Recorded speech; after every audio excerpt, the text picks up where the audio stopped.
గాదా ఎన్నయ్య ప్రస్తుతం మనకు అందుబాటులో ఉన్నారు. గాదా ఎన్నయ్య గారు నమస్తే అండి.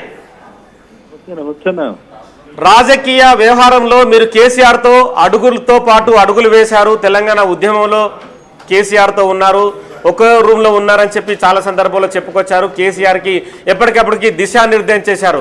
కవిత సస్పెన్షన్ని గాదా ఇన్నయ్య ఎలా చూస్తాడు? అంటే కవిత గురించి దాదాపుగా నాకు చిన్నప్పటి నుంచి తెలుసు. ఆమె విద్యార్థి జీవితం తెలుసు, వివాహ జీవితం తెలుసు, మీకు కేసీఆర్ కుటుంబం గురించి మొత్తం తెలుసు, అంతా తెలుసు. కాబట్టి ఆమె ఇప్పుడు ఆమెకి ఇది నచ్చి మెచ్చి కోరుకున్నదే ఇప్పుడు జరిగింది.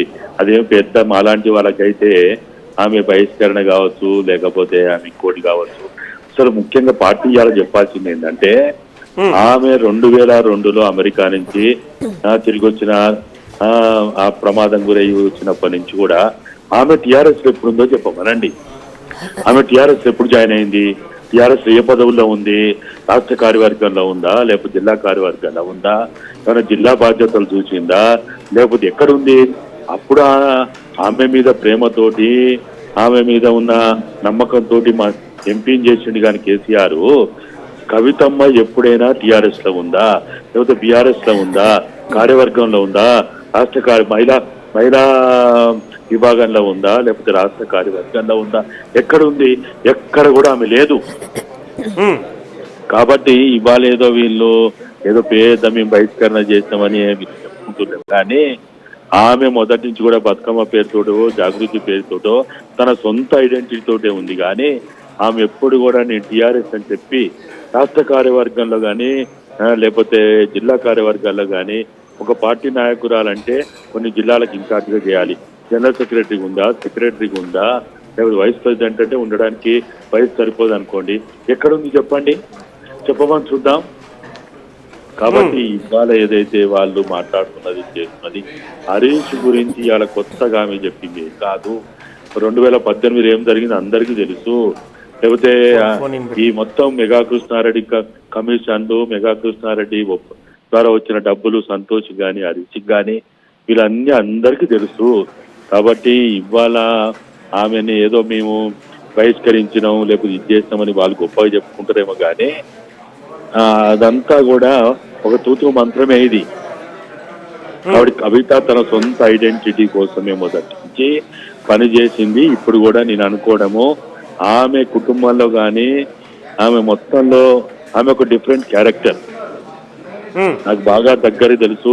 ఆమె మ్యారేజీ సందర్భంలో కూడా నేనే దగ్గరగా ఉండి అన్ని ఏర్పాట్లు చూసి మ్యారేజీ ఏర్పాట్లలో కూడా నేను చూసిన. కాబట్టి ఆమె మానసిక స్థితి, ఆమె యొక్క భవిష్యత్తు గురించి ఆమె ఆలోచనలు అన్ని కూడా తెలుసు. కాబట్టి ఆమెమి ఇదేదో చాలా సీరియస్ మ్యాటర్ అనుకుంటుందనో లేకపోతే రాజకీయంగా ఏదైనా మాట్లాడుతుండొచ్చు. కానీ నేను ఊహించండి, నేను అనుకోండి, ఇట్లా చేస్తారని నేను అనుకోలేదని అంటదేమో. కానీ ఇది ఆమె కోరుకున్నదే, ఆమె ఆశించిందే ఇది.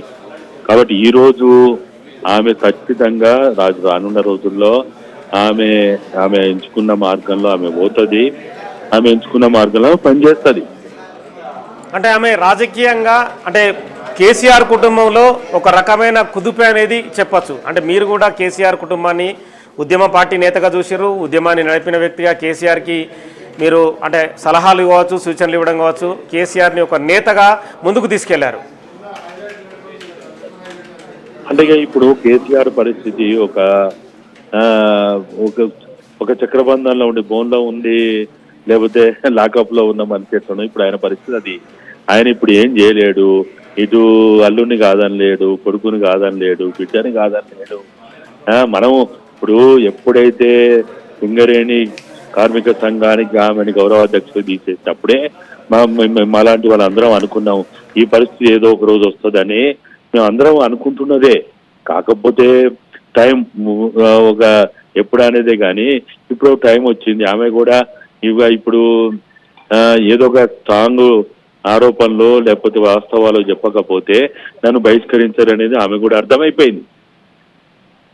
బహిష్కరించిన తర్వాత బీఆర్ఎస్ పార్టీ అంటే మీరు తెలంగాణ రాష్ట్ర సమితిగానే చాలా చూశారు. 21 ఏళ్ల పాటు దాదాపుగా తెలంగాణ రాష్ట్ర సమితిగా కొనసాగింది. భారత రాష్ట్ర సమితిగా మారిన తర్వాత అధికారం కోల్పోయారు. కుటుంబంలో కుదుపులు వస్తున్నాయి, పార్టీలో కూడా రకరకాల మార్పులు వస్తున్నాయి. వాస్తు మార్పా లేకుంటే జ్యోతిష శాస్త్ర ప్రకారం తేడా జరిగిందంటారా? అంటే కేసీఆర్ ఈ మధ్య కాలంలో ఏదైతే పార్లమెంట్ ఎన్నికలకు ముందు పార్టీలో పార్లమెంటు నియోజకవర్గాల సమీక్ష సమావేశంలో వచ్చిన తీర్మానం, గట్టి తీర్మానం ఏదంటే బీఆర్ఎస్ ని తీసేసి టీఆర్ఎస్ ని పెట్టాలని నిర్ణయం 98% వాళ్ళు చెప్పింది, నేను చెప్పేది కాదు, ఇది అభిప్రాయం అని చెప్పినప్పుడు కూడా ఆయన జ్యోతిష శాస్త్రం, అంఖ్యాశాస్త్రం వాళ్ళని పిలిపించి మాట్లాడిండు. అవును, అన్ని రకాల ఆయన జ్యోతిషాన్ని నమ్ముతాడు, అంఖ్యాశాస్త్రాన్ని నమ్ముతాడు. ఈ జ్యోతిష్యులు కానీ అంఖ్యాశాస్త్రం కానీ వాళ్ళు చెప్పింది ఏంటంటే మీరు 3 నెలలు ఆగండి, లేకపోతే 6 నెలలు ఆగండి, అయిన తర్వాత మీరు మీ పరిస్థితిని సమీక్షించుకొని మీరు పార్టీ పేరు మార్చుకోండి అని చెప్పిందట వాళ్ళు. ఏది శాస్త్రవేత్త వాళ్ళని శాస్త్రవేత్తలు అన్నామా లేకపోతే ఇంకా వాళ్ళని ఏమన్నాము, కానీ వాళ్ళు చెప్పినటువంటి విషయం ఆధారంగా ఆయన కూడా ఈ బీఆర్ఎస్ ని తీసేసి టీఆర్ఎస్ పెట్టడానికి సుముఖంగానే ఉన్నాడు అనేది దగ్గరగా ఉన్నటువంటి వాళ్ళు చెప్పిన విషయం అది. అయితే ఆ నిర్ణయానికి వచ్చిన తర్వాత ఈ అంఖ్యాశాస్త్రం, మీరు అన్నట్టు జ్యోతిష శాస్త్రం కాదు, అంఖ్యాశాస్త్రం, ఆ సంఖ్యాశాస్త్రం ప్రకారము ఫలానా నెల ఫలానా తేదీ అని వాళ్ళు ఏదో చెప్పిందట. అప్పటి వరకు ఆగమంటే ఆయన ఆగిండని చెప్పారు మాకైతే.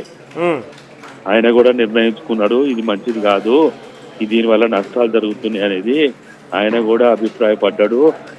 టైం కోసం ఆగండి అని అందరికి చెప్పిండని కూడా చెప్పిండు చాలా దగ్గర వాళ్ళు కూడా. రాజకీయంగా బీఆర్ఎస్ పార్టీ భవితవ్యం ఎలా ఉంటుంది అంటే కుటుంబం నుంచే కవిత సస్పెండ్ తర్వాత మొత్తం తెలంగాణ జిల్లాల్లో కూడా సామాన్య వ్యక్తులు కూడా కేసీఆర్ కూతుర్ని సస్పెండ్ చేశాడట అనేది కూడా రచ్చబండ దగ్గర కూర్చున్న వ్యక్తులు కూడా రకరకాలుగా మాట్లాడుకుంటారు. మీకు తెలియదేముంది అంటే ఏ పార్టీ అయినా కూడా కింది స్థాయి నుంచి పైదాకా ఓటర్ను ఆకర్షిస్తేనే, ఓటర్లో ఉద్వేగాన్ని నింపితేనే ఆ పార్టీ ఎదుగుదలకు కారణమవుతుంది. కానీ ఈరోజు తెలంగాణ రాష్ట్రాన్ని 10 ఏళ్ల పాటు ఏలిన మాజీ ముఖ్యమంత్రి కేసీఆర్ తీసుకున్న నిర్ణయం అయితే తెలంగాణ రాష్ట్ర ప్రజల్లో ఖచ్చితంగా భారీ ఎత్తున చర్చకు దారితీస్తుంది. అది ఇవాళ కావచ్చు, రేపు కావచ్చు, కంటిన్యూగా టీ కొట్ల దగ్గర, రచ్చబండ దగ్గర, పంచాయతీ ఆఫీసుల దగ్గర కూడా. మీరు చూడండి, దేశంలో ప్రాంతీయ పార్టీలుగా ఆవిర్భావం చెందినటువంటి బీఎస్పీ కావచ్చు, ఆర్జేడీ కావచ్చు, ఎన్సీపీ కావచ్చు, లేకపోతే ఆమ్ ఆద్మీ కావచ్చు, నాకు తెలిసిన వారికి ఈ పార్టీలన్నీ కూడా ఆ రాష్ట్ర పరిపాలన వరకు పరిమితమైనప్పుడు ఆ రాష్ట్ర సమస్యల ఏజెండాగా లేకపోతే ఆ రాష్ట్ర ప్రజల ఆకాంక్షల మేరకు పనిచేసినంత కాలం మనగడ సాధించినాయి. ఎన్సీపీ కావచ్చు, ఆర్జేడీ కావచ్చు, బీఎస్పీ కావచ్చు, ఆమ్ ఆద్మీ కావచ్చు. ఎప్పుడైతే వాళ్ళు ఇతర రాష్ట్రాలకు పోవడమో జాతీయ పార్టీగా వాళ్ళు ప్రకటించుకొని పోయినాయో, ఎట్లాగే ఏమైపోయినాయి ఇప్పుడు ఎన్సీపీ పరిస్థితి ఏంది, ఆర్జేడీ పరిస్థితి ఏంది, ఆమ్ ఆద్మీ పరిస్థితి ఏంటిది, బీఎస్పీ పరిస్థితి ఏంటిది. బీఎస్పీకి అయితే ఆయన ఫౌండేషన్, కాంచీరామ్ ఫౌండేషన్, అది కూడా ఏమైపోయింది. శరద్ పవార్ ఎన్సీపీ అది ఏమైపోయింది. కాబట్టి ప్రాంతీయ పార్టీలుగా ఇప్పుడు డిఎంకే ఉంది. డిఎంకే ఇన్ని సంవత్సరాలైనా వాళ్ళు రాష్ట్ర సరిహద్దు దాటి బయటికి పోలే వాళ్ళు. జేడీ చూడండి, జనతాదళ్ చూడండి ఏమైంది, దేవగౌడ జనతాదళ్ కూడా ఏమైంది.